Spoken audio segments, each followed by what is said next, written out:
గుజరాత్ ఇంకా రాజస్థాన్ సిరీస్ లో ఈరోజు అయితే డే 15 ఫ్రమ్ జైపూర్ అండ్ ఇది మన ఫైనల్ డే. ఈరోజు అయితే హైదరాబాద్ అయితే స్టార్ట్ అయిపోతున్నాం. మనకు హైదరాబాద్ వచ్చేసి దగ్గర దగ్గర 1400 కిలోమీటర్స్ అయితే ఉంది. సో 22 అవర్స్ అయితే టైం చూపిస్తుంది. యాజ్ యూజువల్ గా నేనైతే లేట్ గానే స్టార్ట్ అయినా జైపూర్ నుండి. మధ్యలో చిన్న చిన్న బ్రేక్స్ తీసుకుంటూ సాయంత్రం వరకు అయితే మధ్యప్రదేశ్ దగ్గర ఎంటర్ అయిపోయినా.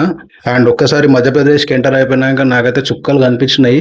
అసలు సింగిల్ లైన్ రోడ్డు, లైట్స్ లేవు, ఎక్కడ బర్రెలు వస్తున్నాయి, ఎవరు మనుషులు వస్తారు, స్పీడ్ బ్రేకర్లు ఎక్కడ ఉన్నాయి, ఏం అర్థం కాలేదు. నైట్ 10 వరకు నేను సింగిల్ లైన్ లోనే ఉన్నా. ఆ తర్వాత హైవే టచ్ అయింది. ఒక చిన్న క్విక్ కాఫీ బ్రేక్ అయితే తీసుకున్నా. కాఫీ తాగేసి ఒక 2 అవర్స్ నడిపిన. ఆ తర్వాత డిన్నర్ బ్రేక్ కోసం అని ఆగిన. ఆయన చూస్తే నా బండి పంచర్ అయిపోయింది మధ్యరాత్రి హైవేలా.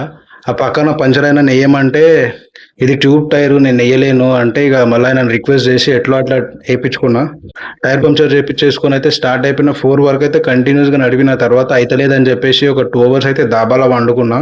ఇంకా అక్కడ నుండి స్టార్ట్ అయిపోయినా అండ్ సీదా హైదరాబాద్కి అయితే వచ్చేసిన. అండ్ మన సిరీస్ అయితే కంప్లీట్ అయిపోయింది. ఫుల్ వీడియోస్ మన యూట్యూబ్ ఛానల్లో ఉన్నాయి. వీడియో నచ్చితే లైక్ చేయండి అండ్ నెక్స్ట్ వీడియోలో కలుసుకుందాం. బాయ్.